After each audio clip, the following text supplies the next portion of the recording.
It's all new-ish.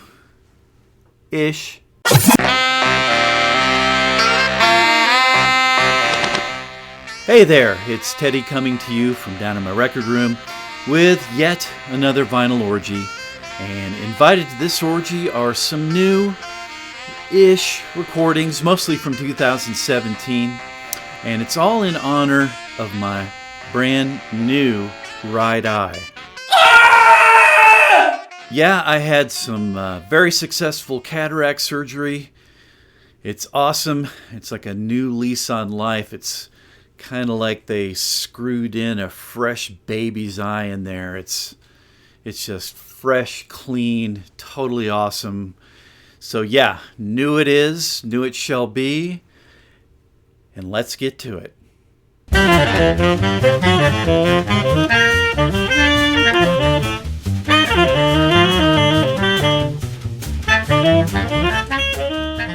Well, first up is a 2017 release from the great independent Chicago label Delmark Records.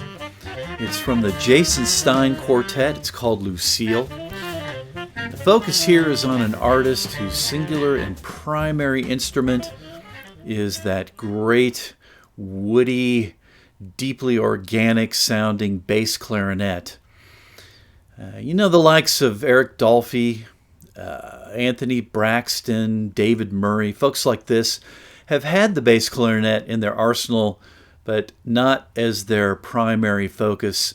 And Jason Stein just kicks ass with it. He really does. Musically, he lives in a space between Charlie Parker and Ornette Coleman, that space where Lenny Tristano and Thelonious Monk were creating this abstracted version of bebop. But there are also some real delicious little outside-looking tidbits on this recording that make it a real treat. Also, it's a real treat to hear the band that he's assembled on this. He's got fellow Chicagoans, Keith Jackson, tenor sax and contrabass clarinet. Joshua Abrams on bass, which some of you would be familiar with his releases. And they're joined by the venerable and total pro drummer from New York, Tom Rady. And man, he brings a variety of drumming to this, and at times this baby really swings. Compositionally, there are a mix of Jason Stein originals with some more off-the-beaten path compositions from Charlie Parker, Thelonious Monk, Lenny Tristano, but they now they don't exactly sound like those vintage recordings from back in the day. It's a completely new take on them.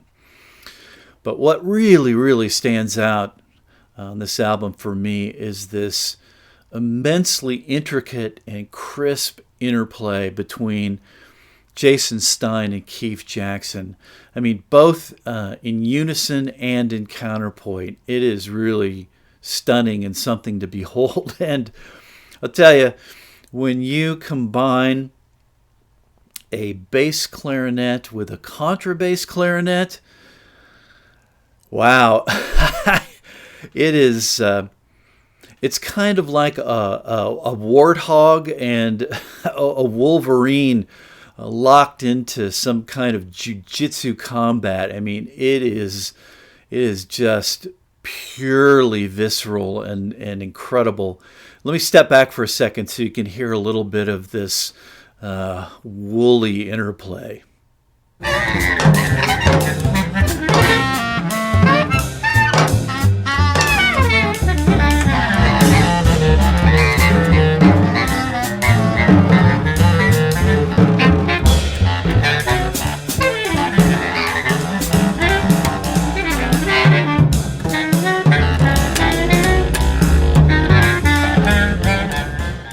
Oh yeah, let me tell you, this is a very exhilarating, spirited, playful, and a positively positive record.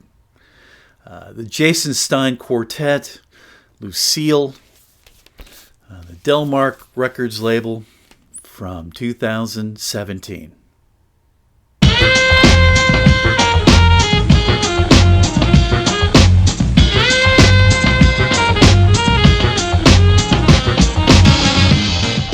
Well, let's stay hunkered down in Chicago for a moment with another cool independent label called International Anthem Recording Company, and their 2017 release from the drummer and editor Micaiah McCraven.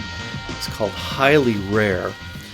And what this really is a DIY lo-fi mixtape, and it straddles the line between say free jazz and hip-hop, and the result is this very thick and earthy blend of trancey beats.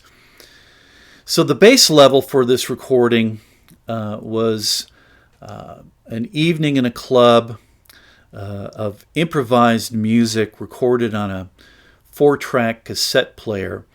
It happened to be just a few days after the 2016 election, so being a cold Chicago evening and the results of that election, the inference is that emotions and spirits were running rather high. Joining McCraven on drums, he had bassist Junius Paul, the very interesting Chicago alto player Nick Mazzarella, and Ben Lamar Gay on cornet, diddley bow, which is a kind of an ancient single-stringed instrument, and he also does some vocalizations on here. As I said, the bass level is this live improvised session. And that's where McCraven goes to work into part B, where he takes this spontaneity and proceeds to chop it up, edit it, layer it, loop it into a wholly new creation. For me, the most interesting part of this is on side 2. There's an 11.5-minute cut called Left Fields, which is just made up of a lot of very interesting elements. I mean, it starts with an African, Native American, and Middle Eastern blend of trancey vibes. And you have Ben Lamar Gay with his diddley bow, and he's vocalizing in a way that, I mean, I'm not kidding. The character of his voice, for me, comes off like the great Delta bluesman Skip James. So with all of these elements, there's this very evocative, very eerie trance thing going on. Now, over the course of the 11 minutes, it picks up steam and kind of winds up in this, kind of highly exalted state. But let me step back for a second so you can get a little sample of Left Fields and this combination of elements that Micaiah McCraven put together.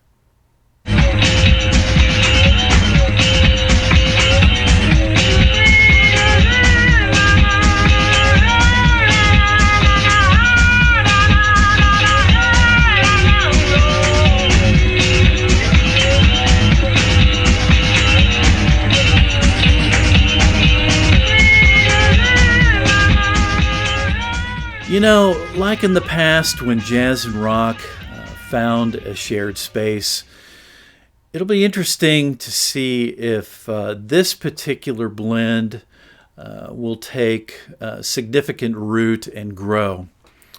Who knows? But anyway, it's here, and maybe this is as far as it'll go, but it is very cool nonetheless. It is Micaiah McCraven's Highly Rare.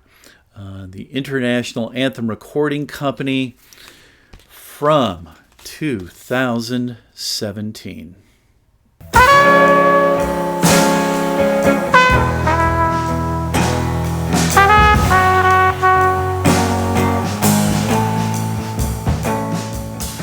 Well, next up is a subversive little release from 2017 I rather enjoy. It's from Sound American Publications. It's called New American Songbooks, Volume 1. It's with a trio of Greg Saunier on drums, Mary Halverson on guitar, and Ron Miles on cornet. And yes, it is a subversive little wink, wink, nod, nod to the academic jazz conventions of reinterpreting popular songs into the jazz lexicon.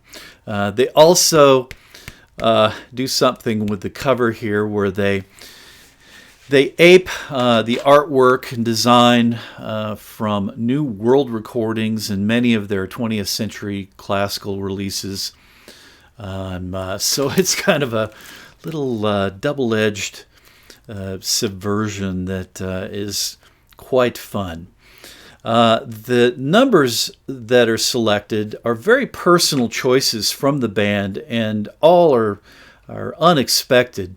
I mean, you've got a number from Fiona Apple, followed by a 20th century composition from Vincent Paraschetti. You've got a song from the Partridge Family, followed by Gary Peacock. You've got a number from Return of the Jedi. You've got the great stride pianist James P. Johnson is represented, and then goes into some Elliott Smith, some Duke Ellington, and, of course, some Brian Wilson. Yeah, why not? Musically, Ron Miles, the cornet player, is a very lyrical and melodic lead, but he has moments where he slips into the outer regions with great ease. You also have Mary Halverson bringing her arsenal of naughty guitar dislocations. And you have Greg Saunier, the drummer from Deerhoof, with some very loose but yet adaptive drumming to the session. And together they offer up some very imaginative yet digestible deconstructions of these songs. It's very interesting. And let me step back for a moment so I'll give you a little sample of what these guys have cooking.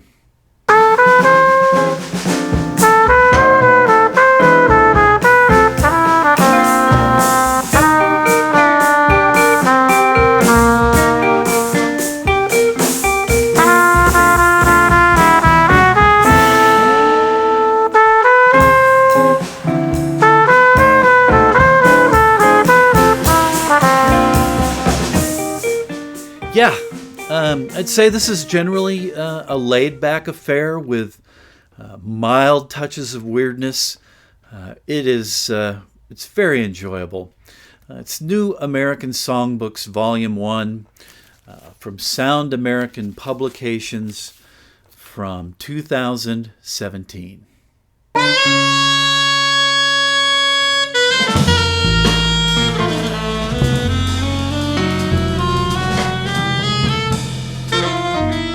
Well, next up, a huge thanks and shout out to Alex, Motoric 247, for bringing this album to everyone's attention.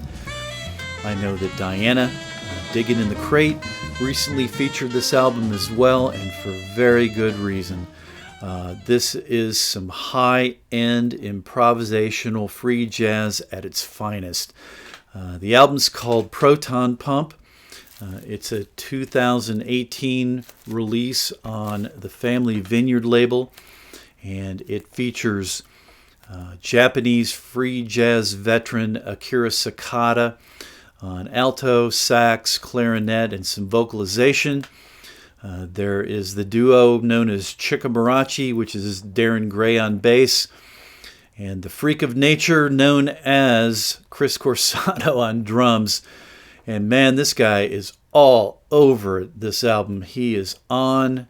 I mean, Chris Corsano is, he's a cross between the polyrhythms of Elvin Jones and the textures of Sonny Murray, and you combine that with the soul, the DNA, and the power of a Jaguar, and that sort of gets you close to who Chris Corsano is. It's just wild. And that's rounded out with veteran Japanese pianist and arranger Masahiko Sato, who just has, a real bag of tricks available in this improvisational environment. At its core, this is improvisation that's seeking some structure. I think the album cover is very, very indicative of what's going on, and that you have, this visual density, but right in the middle there's a clear path forward, and I think that does speak of the music that's contained within. As I said, it is seeking some form of structure, both in the moment and overarching. There's a great dynamic range and flow to this session. There is, a tension and release thing going on. But generally, I would call this relaxed intensity. But don't get me wrong, these guys can collectively shred when it's called upon, and it's called upon a number of times on this album. But second side starts out a little bit more spiritual with some wordless vocalization from Cicada. It kind of reminds me of some of the vocalizations that Don Cherry got into at one point in his career. But Cicadas are just a little bit more aggressive than what Cherry had to offer.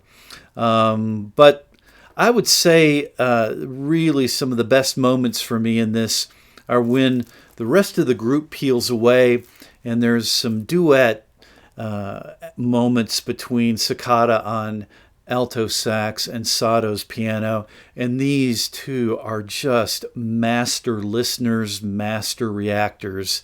It is something to behold.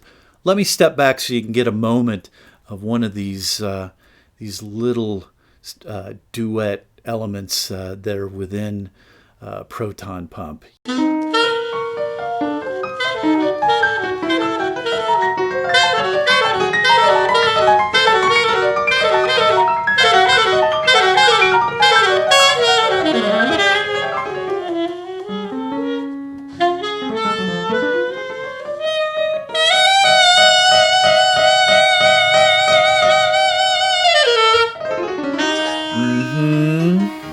Very brilliant listening to one another in the moment. I'll tell you, if you at all lean toward free jazz or have a budding curiosity, I highly recommend this album. I really do. It's just that great. Proton Pump from Akira Cicada, Chika Marachi, and Masahiko Sato on the Family Vineyard label from 2018. Early this morning, you knocked up on my door. Well, next up is a 2018 release from singer-songwriter Adia Victoria. It's called Baby Blues. It's a 10-inch, 3-song, 45 RPM EP. Sounds awesome. It's a co-production of Canvasback and Atlantic Records. And a little disclaimer, the keyboardist and sax player on this EP, Peter Edens, is an old friend of mine. I've watched Pete grow up from being an everyday little knucklehead into a very confident and accomplished knucklehead musician. That said, really happy to add this to the collection, and I'm very, very impressed.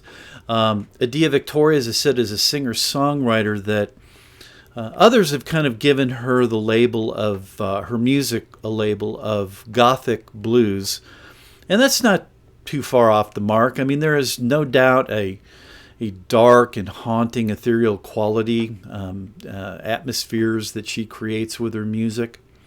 Her backstory is also interesting, and that she was raised in a Seventh-day Adventist environment and later broke free to seek some of the freedoms of life, and through self-examination has definitely landed on an embrace of her African-American Southern heritage, and an embrace of the artistic and socio-political aspects of the blues, both then and now.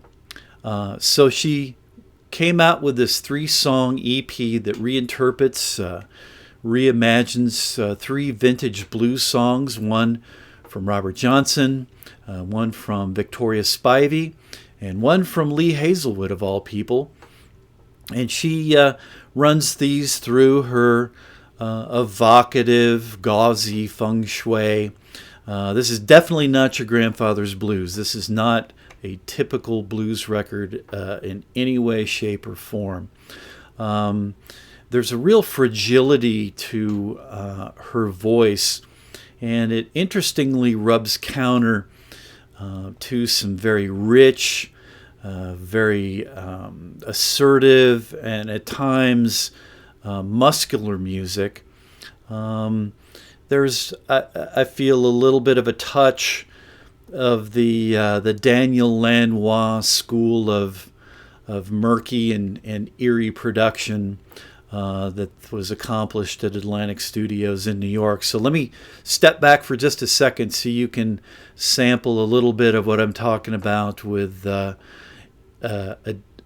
Victoria and some of Baby Blues.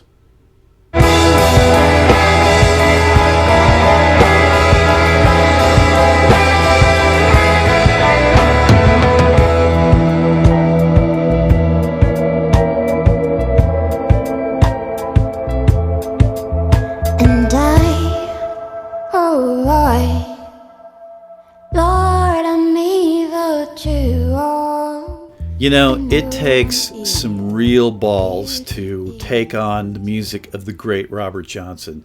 It really does.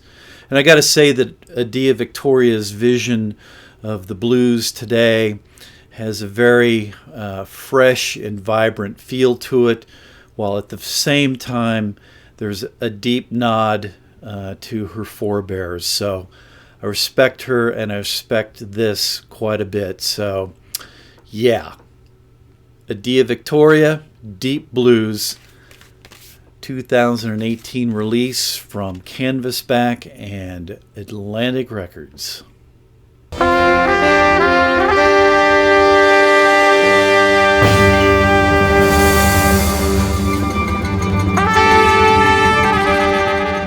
Well, next up is an album that I have totally fallen head over heels for. It's a 2017 release from the New Amsterdam Records label, a non-profit label out of Ann Arbor, Michigan. It's from Amir El Safar and his Rivers of Sound ensemble. It's called Not Two. It's a double album comprised of 8 compositions from Mr. El Safar, who is an American-born trumpet player and composer, raised by an Iraqi father and American mother, so he has an interest in seeking a merging of maqam, which is a Middle Eastern modal music and system, along with jazz improvisation. That seems like a bit of a challenge, honestly, because to merge 2 seemingly disparate entities without, coming off overly simplified or just downright cynical. And Amir El Safar just does a masterful job of this. He started exploring this concept in music about 12 years ago with his Rivers of Sound ensemble, but it started as a sextet. But for this album, he has expanded it out to a 17-piece orchestra. That's pretty much an equal split between Eastern Arabic instruments and musicians and Western instruments and musicians. The package is just delicious. As I said, double album, matte finish with gold foil stamping. It also comes with a 12-page booklet that El-Safar wrote, talking about his concept, his journey. You do get an explanation as complex as it is of what Maqam is all about. There are bios of the different musicians in here, so it's very, very helpful to understand. Yeah, there they are, this motley crew. To understand what's going on in here. There's also very thick, beautiful printed inner sleeves. So the package is as dense and thick and beautiful outside as it is on the inside.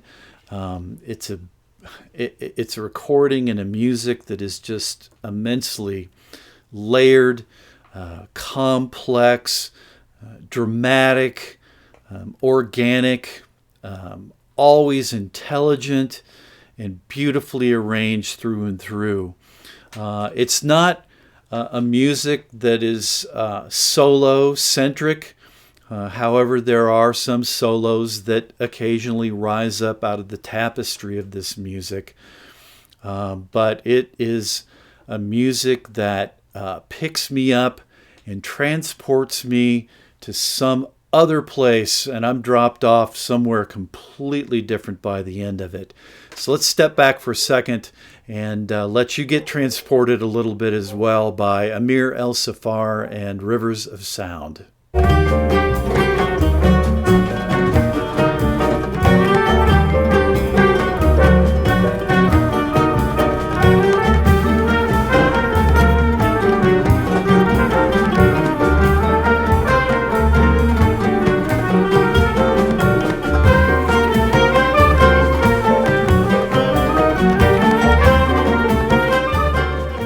This is an album that I truly believe will stand the test of time and many, many listens. So bravo, Mr. El-Safar.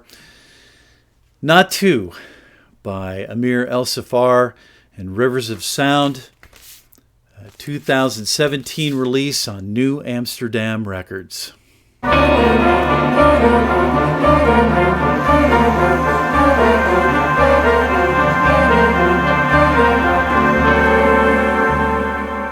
Well, if you are looking for an experience, and I do mean an experience, along with a challenge, I point you towards this 26-piece German outfit called the Dorf, and their 2017 release called Lux on the Umland label. The Dorf is the brainchild of German saxophonist Jan Klar. They have been around for approximately 10 years and put out a handful of records. The Dorf, they pedal in an interesting combination of trance, of jazz, of noise, of orchestral grandeur on a massive scale. If you think Philip Glass meets Lou Reed's Metal Machine music, that just kind of gets you in the front door. I mean, there are any number of adjectives to describe this group. I will choose overwhelming to go with, and I do mean that in a good and positive way. As I said, it's 26 pieces. To give you a flavor, we have a woman who's doing some vocals that are kind of meshed in to 2 violins, cello, 2 trumpets, 3 trombones, 5 saxophones, theremin, 3 guitars, 2 synthesizers, electronics, bass, 2 drums, and an artist known as N on amps and guitar improvisation. So, these guys, they live in a beautifully dark and murky forest of organized mayhem. Yeah. I mean, there are 4 lengthy cuts on this, but there is some honed composition, and the length allows these pieces to grow, to breathe, to morph, and to assault. There are some swells within some of these songs that they're coming at you. And I'll be honest with you, I was not sure for a moment that if my system or myself were going to come out alive. It is that intense. And just at the moment where you just think you can't take it anymore, they throw you a lifeline and they pull you back from the abyss. So they really have an idea of when to change up. So I'll give you a sound sample here, but it's just a snippet that really doesn't give you the full flavor of it. But hey, here's a moment of it anyway from the Dorf and their album Lux.